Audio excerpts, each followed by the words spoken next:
Okay, ladies, this is section 4.1 and on first derivatives and graphs. And so if you notice here, and some of these pictures come from the book, so you can write this down, but it's also in the book. And so we see this function here. So it's the graph is the function of f, but the function itself is given, just a derivative is given. So we're not given the actual function of f, but we're given its derivative, right? And so if you recall, when we did our sign chart, we did a sign chart for f of x, right? And that told us where our graph was above and below the x-axis. And so notice here in this picture at -1, the slope is 0. At +1, the slope is 0, right? And the slope corresponds to f prime, the derivative. To the left of -1, this slope is increasing, right? So it's greater than 0. And that slope is decreasing. So that means the slope is less than 0. So if we wanted, we could look at a sign chart for f prime where the zeros would be -1 and 1.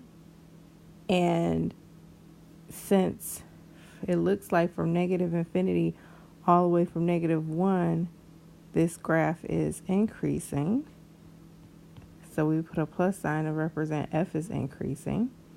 All right, from -1 all the way, -1 all the way to +1, we're going down, we're decreasing. And then from 1 to infinity, we're increasing. All right.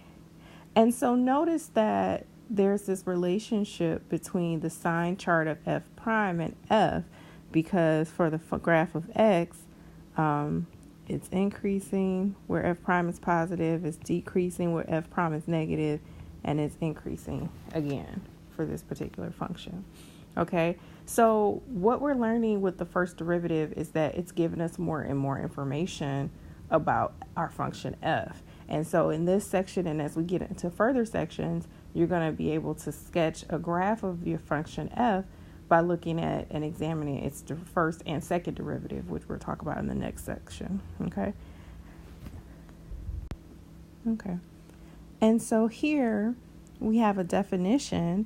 And if you want, so for the videos, if you want to pause and write everything down and come back to it, you can. All right, so here's the definition for increasing and decreasing functions.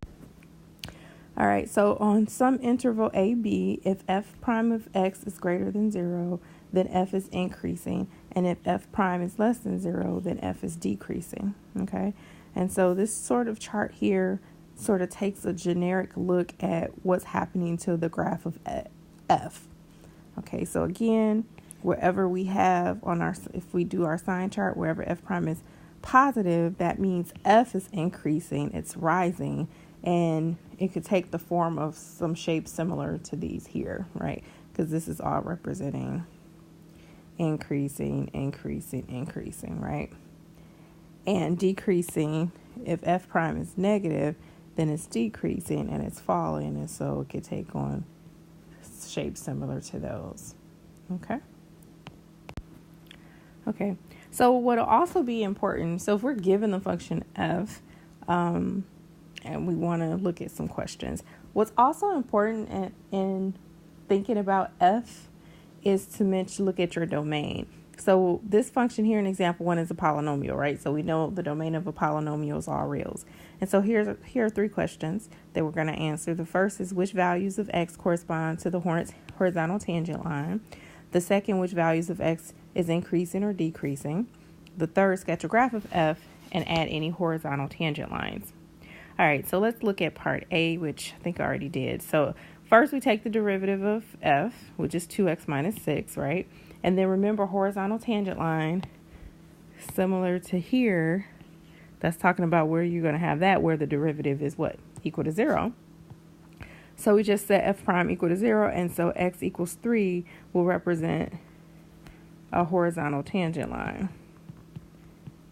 So a horizontal tangent line at 3. Okay. And when we graph it, we'll figure out what the y value will be. All right. B is saying which values of x and f is increasing, which are decreasing. Okay. So for here, we need a sign chart for f prime. So it's similar, and we're going to talk about it. And some of you all in class mentioned something called critical points. And I was very leery about using that terminology when we talked about our partition numbers. And so we're going to clearly define that in this section.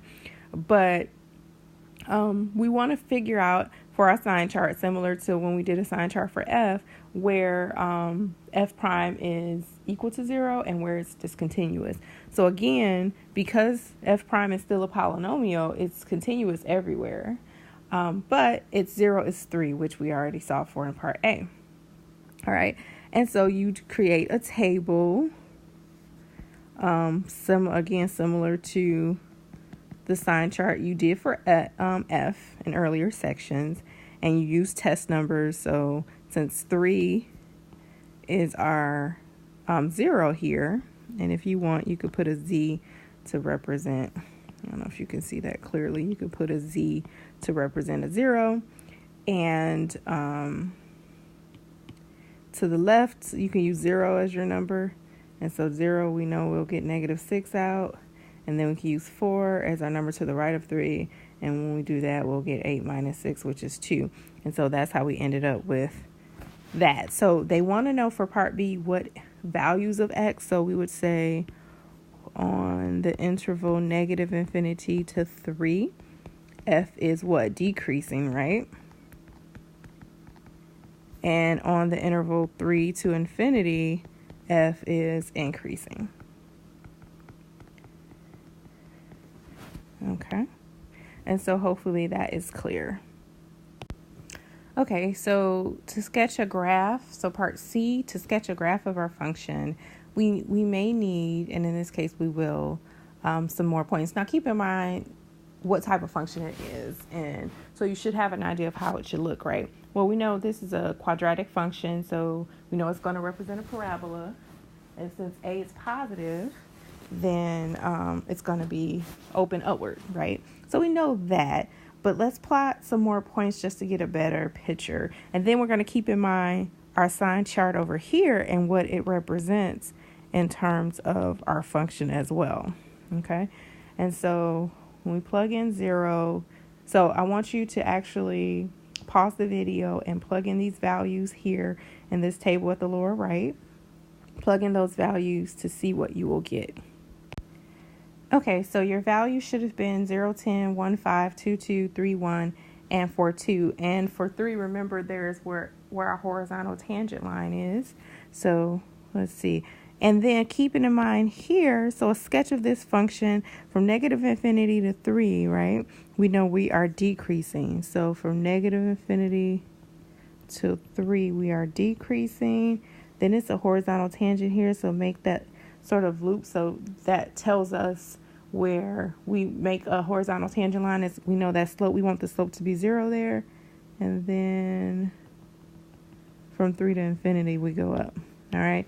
And again, we see that we're going to have that horizontal tangent line at 3. Okay, so this is a good sketch of our graph. Okay, and just for clarity, although for this function, it wasn't really needed, but there's a program, I haven't talked about it in class, but there's an app called Desmos, DSMOS. It's kind of at the lower bottom there.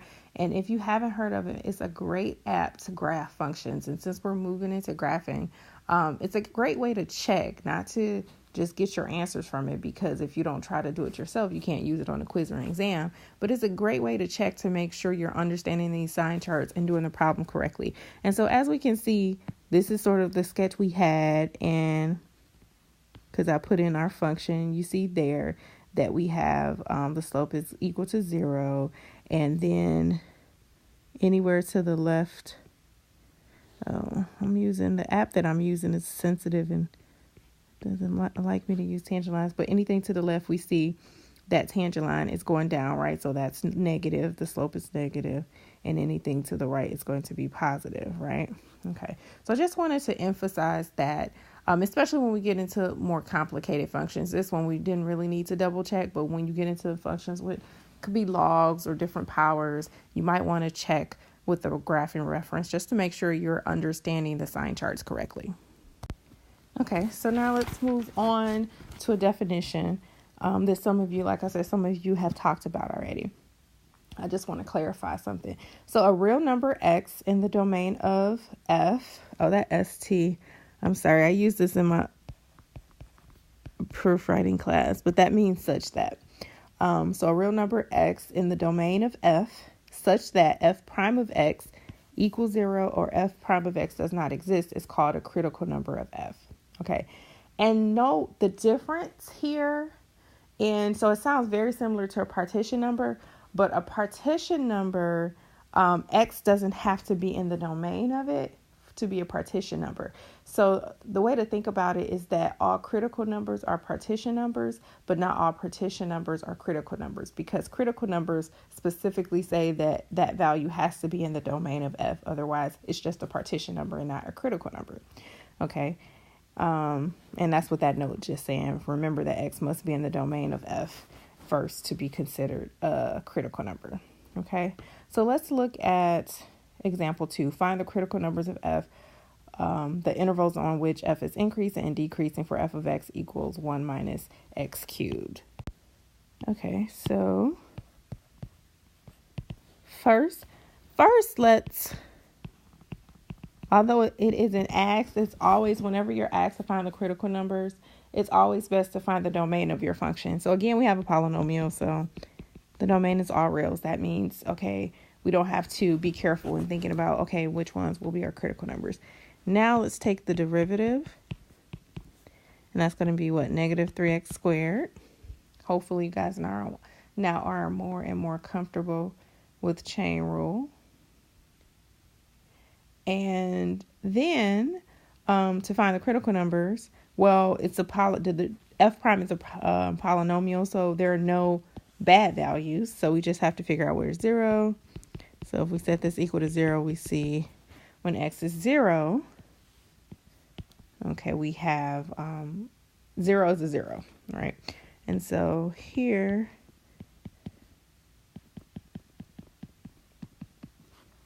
so 0 is considered a critical number and a partition number, okay? And if we do a test number, so let's test, let's say -1 and 1, right? Since our critical number is 0. All right, well, -1 is going to be -3 times -1 squared, which is just going to make it a -3, right? Because that's going to be a positive times a negative. And then -3 times 1 squared is also going to be -3. So we have a negative and negative, which tells us what? That f will be decreasing on the interval. So f is decreasing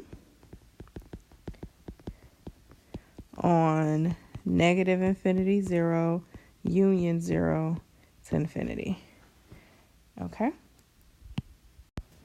Okay, and although it didn't ask for it, here is a picture of the graph of f of x equals 1 minus x cubed. And again, remember the sign chart said it's decreasing everywhere. And as you can see on this function, it's decreasing everywhere. Okay. All right. And also let me say, although it's not a parabola, right? So we don't have that little hoop that tells us our tangent line. We know that since we have a 0 at 0, that there is a horizontal tangent line. And hopefully you can see it from the picture that we have that horizontal tangent line there. It kind of takes on a shape where it looks sort of like that. So you can clearly see where your tangent line is. And again, feel free to use decimals so you can see it even better. Okay, so let's look at example 3. Find the critical numbers of f, intervals where f, I'm not sure what I'm sorry, that should be where f is increasing. Okay. And those where f is decreasing. All right, so solution. Again, let's take a look, and again, you should try to pause the video and do this on your own and then come back and look at it. But what's the domain of f? So it is 1 minus x. It's to the 1/3, right? And so the domain is still all reals, right? Because it's an odd root. Now, if it was even, then it would be only the positive values, right? Or not negative, I should say, right? But because that's a 3 there, we can have positive or negative values. So the domain is all reals. All right. What about f prime? Okay, so chain rule, we'll get 1/3 times 1 minus x to the 1/3 minus 1, which is 1/3 minus 3/3. So that's negative 2/3 times the derivative of 1 minus x, which is not just 1, but it's negative 1, right? So be careful there. So I can rewrite this as 1/3 times 1 minus x to the 2/3. Okay. And so now what's the domain of f prime? Okay. Well, the domain of f prime would be what? All reals except whenever that denominator is 0, right? Because now we have a fraction. So what's going to make that denominator 0? Well, when x is 1. Good. So when x is 1, that's going to be 0. So that's a discontinuous point for f prime. And since the numerator, it's 1, that means that f prime will never equal 0. Okay, so we don't have any zeros. F prime doesn't have any 0 because that numerator is a fixed constant. Okay, and keep in mind now that, like I said, all critical numbers are partition numbers, but not all partition numbers are critical number. But your partition numbers are those values that make the function 0 or discontinuous. Okay, and so here we don't have a 0 for f prime, but we have a discontinuous point, which is 1. Now, because, and this is where I want to be careful. So do you think 1 is a critical number?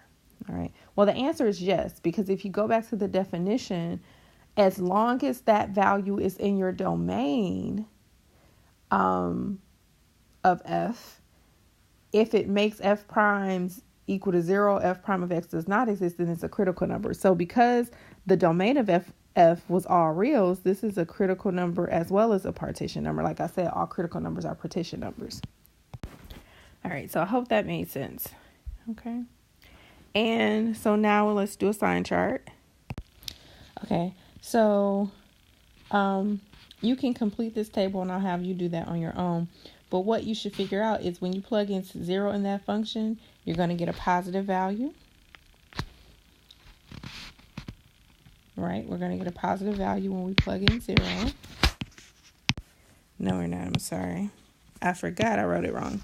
That's negative, right? Yes, and I wrote it wrong up here. Hopefully someone caught that earlier in the video. That should be a -1 because we have that negative there. So this is actually going to be a negative. And when we plug in 2, we're actually going to get... Okay. And so when you plug that value in, you will also get a negative. Oh, I was doing some side work over here. I'm going to erase that. Okay, so what that tells us is that we are decreasing.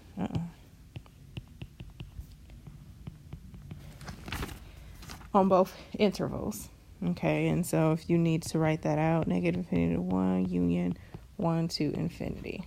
Okay, and let's look at a graph of this. Now keep in mind that at 1, what's 1? It's not a 0, right? So we shouldn't expect on the graph for it to have a horizontal tangent. It's actually a bad point. Your book uses ND for not defined, and if you want to do that, I usually use B and Z to represent bad and zeros. So it's a bad point. And so what that means, and we'll define it in a minute, is that you're going to have, at that point, you're going to have a vertical tangent. Because, and that's why they use ND. If you remember, the slope of a vertical line is undefined, right? So you have a vertical tangent there, as we can see from the picture. And then we're decreasing everywhere on that graph. Okay?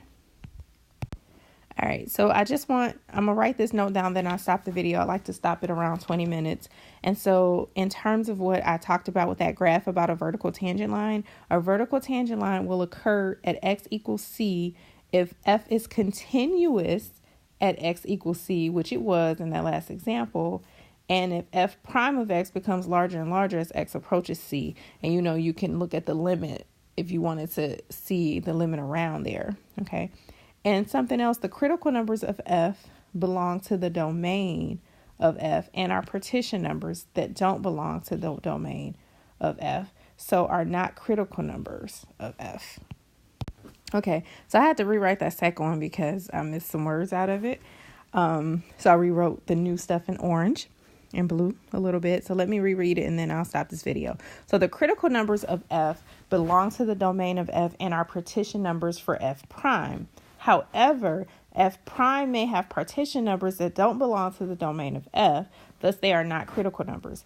Therefore, all critical numbers are partition numbers, but not all partition numbers are critical numbers. So hopefully that makes sense. I'm stopping this video here. This is part 1. I'm not for sure how many videos I'm going to be making because I want to do 4.1 and 4.2 for you all for the remainder of the week. And so I'll let you know, I guess, in the final video